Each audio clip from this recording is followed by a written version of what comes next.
Hi guys, Redneck Computer Geek here. Let's do something different. Let's do a talking head video. I don't do these very often, but I'm known for being a YouTuber that's upfront about how YouTube works and ways that it works and things like that, and honest about it. So, one of the ongoing questions I've got after 12 years of YouTube is, do I have any major success stories versus massive flops and things like that, or things that I never would have thought would be successful but did, or something like that? So let's start with my first one ever on YouTube that if you had told me 25 cents was going to make me $3,000 or $4,000, I never would have believed you. My car battery in a Power Wheel video. It literally is me slicing the ends off the stock Power Wheel harness, crimping on 25 cents worth of connectors, and showing that you can run the Power Wheel off of a car battery in an old trolling motor box that I had kicking around that I found in a junkyard. That's it. That's literally the investment of the video. And it has made me thousands of dollars over the years. And I think the reason the video made me so much was because it was pre-drill batteries becoming cheap. Nowadays, everybody basically just stuffs a drill battery on the Power Wheel with a 3D printed drop-in connector and they're up and running. But back then, it was still black magic to most people. And 24-volt Power Wheels were still a rarity at the time. I think one of my biggest flops, let's go to the negative side, if you had told me the Sears Dragster was going to be one of my most financial loss videos I ever did series-wise, I never would have believed you. I probably walked away from the Sears Dragster $2,000 in the hole, but I kept doing the videos because of the fact that it gave me and John something to work on that we really enjoyed. That build progressed into a point of a father-son project that I really kind of just filmed in order to be able to go look back on later for myself and just brought you guys along. And that's how some videos end up turning out.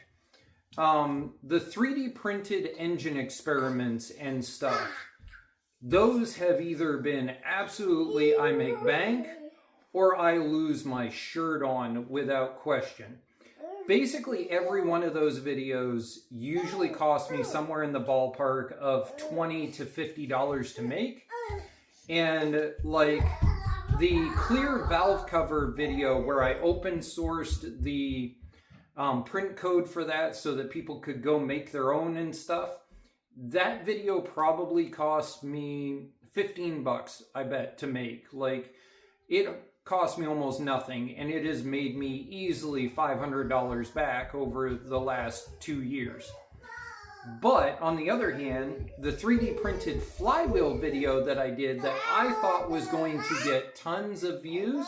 Oh, okay, can you take that out and find something different? The 3D printed flywheel video I thought was going to make me tons of views. I thought that was going to make me bank. I invested $200+ into making that video. I made 12 bucks.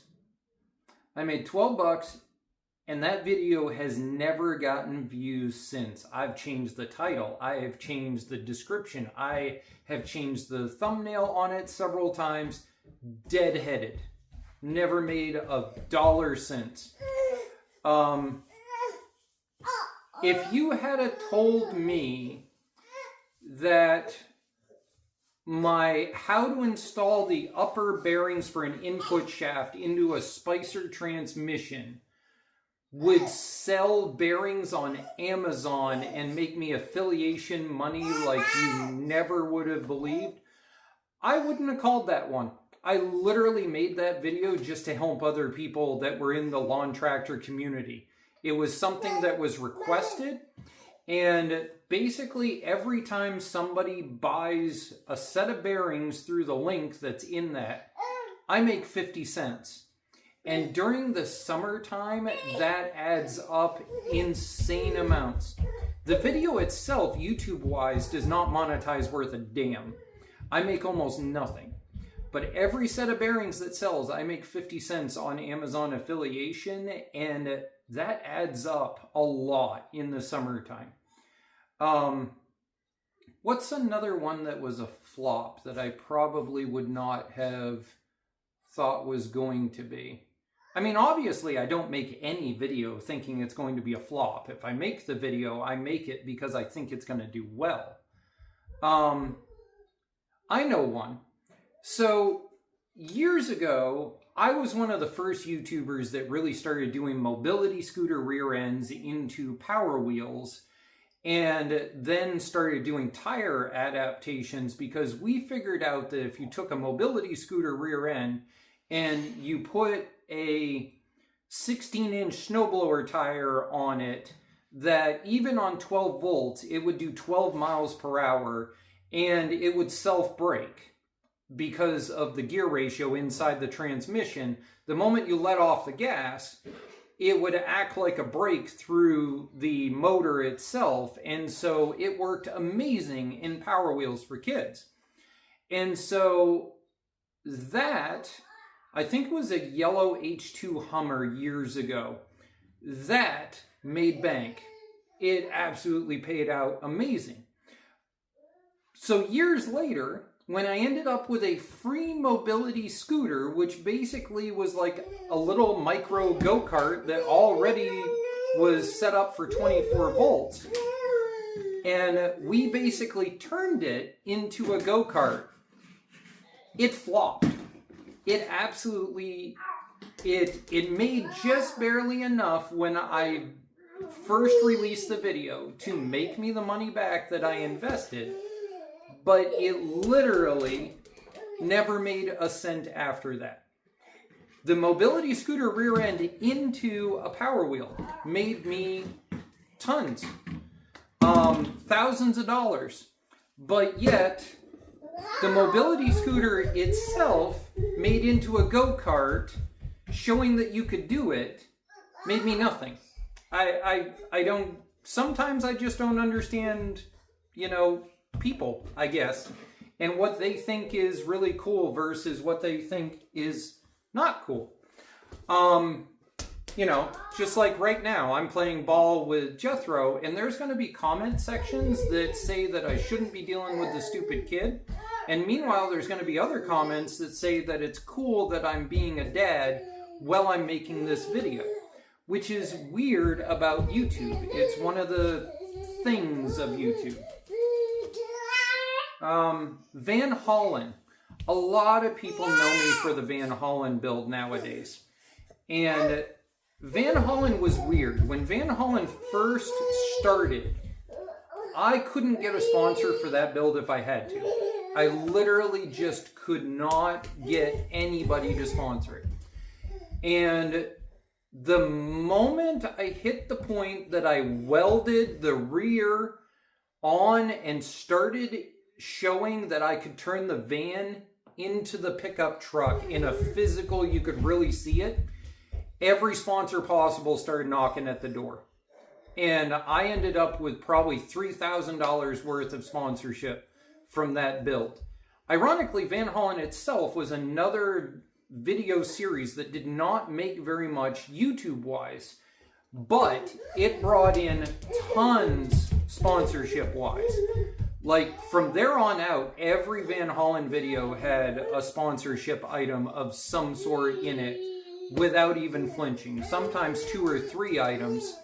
And I stopped doing the 2 or 3 items because I found that people would make the infomercial comment and didn't like that. So we started, from there on, I started trying to keep it to just 1 item sponsorship per video. And I've kind of continued to keep trying to do that ever since. Because I don't ever want Redneck Computer Geek to feel infomercial. I want it to feel like you're part of this experience and you're along for the ride with my life. Let me see. What was another video that I have a how-to starter video for a Briggs & Stratton V-Twin that, again, I did the video to help the community, and because people had asked me why it is that I said that it was no big deal to do that starter replacement when every other YouTuber at the time had this horrifying thing of having to rip the whole top off the machine and rip the flywheel off, and be careful that you don't screw up the flywheel magnets and the voltage stator underneath and all this other kind of stuff, when literally you never had to do any of that. If you rotated the flywheel to a certain point, Briggs had actually made a pocket in the flywheel that you could use to do the starter. Remove the 2 bolts and then put the new starter back in with the bolt inside, and you were all set. Oh, is that your book? Cool. Hey, where's the ball?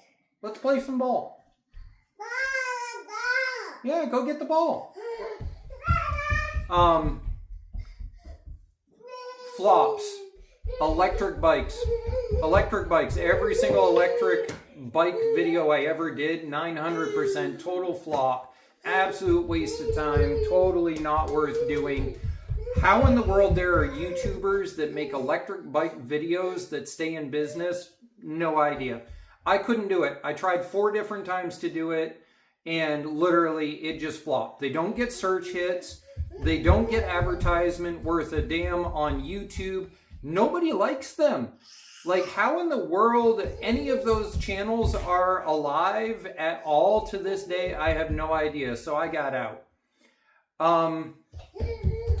My second YouTube channel, RCG Racing.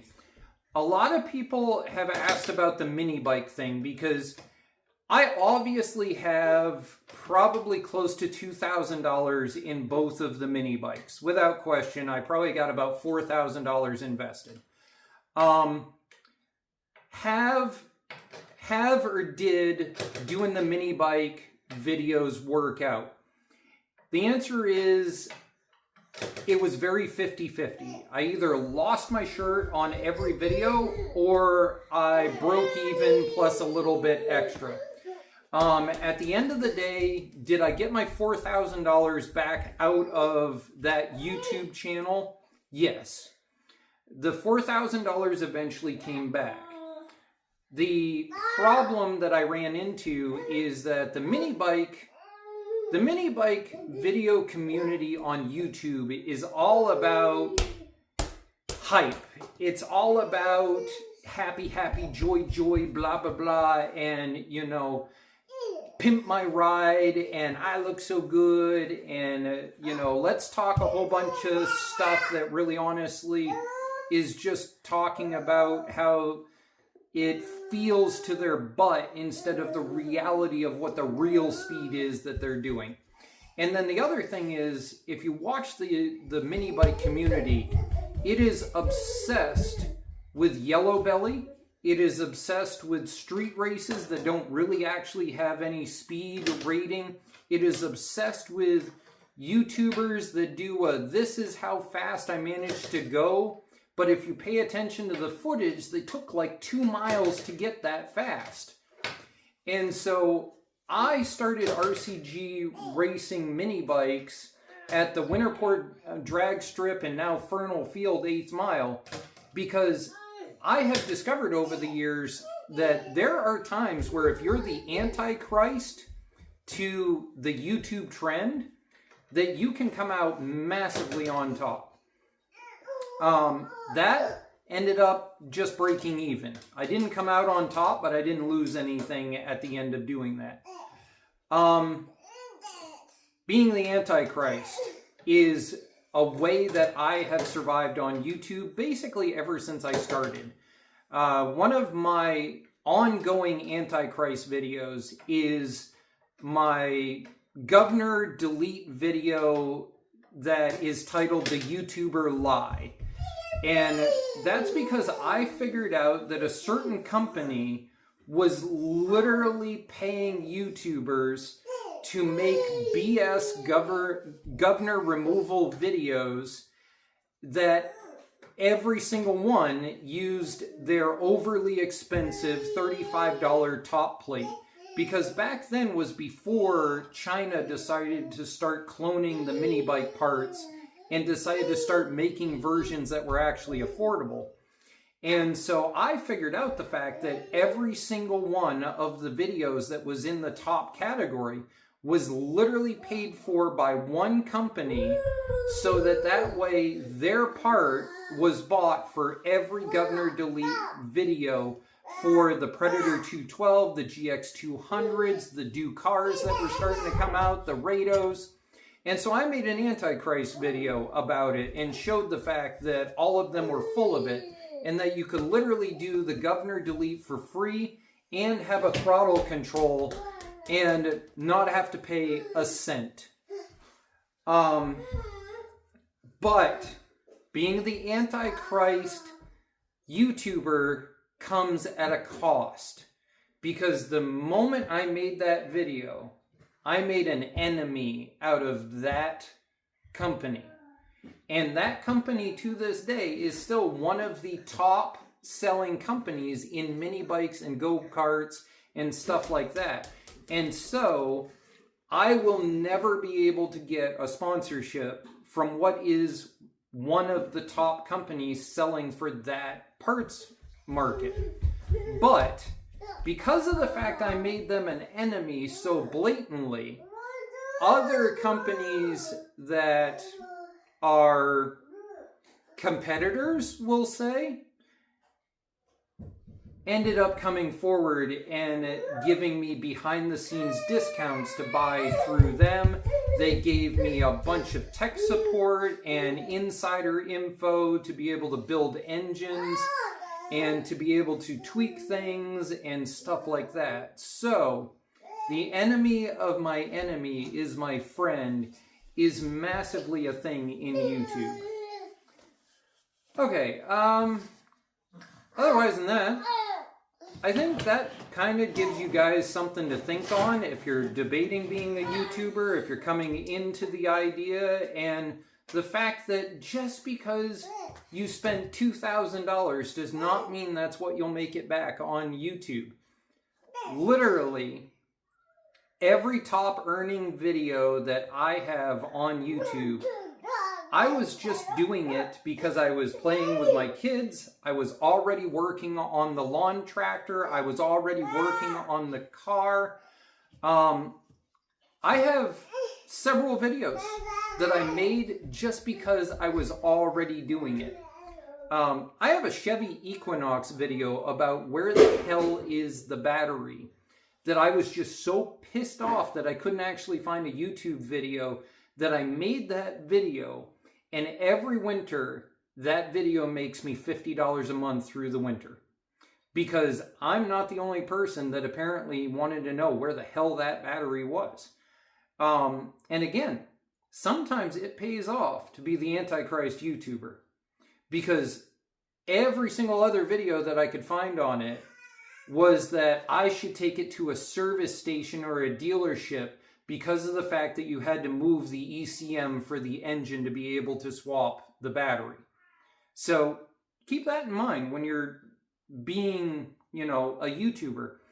But the other thing I'll pass on is that if you're going to be the Antichrist, you can't be the scary devil. You have to be the devil that everybody wants to have as their friend. They just don't talk about the fact that you're their friend. That's the hard part about being the Antichrist YouTuber of small engines like I am, is that I can be the devil, but I can't be the scary devil. I have to be the devil that everybody wants as their friend. Alright guys, with that little bit of information and a few background stories and things like that, I'm going to get this video posted. I'm going to go spend some time with Jethro playing ball and kicking it around. And hopefully, you guys have a good day. Thank you and bye-bye. Good job, Jethro.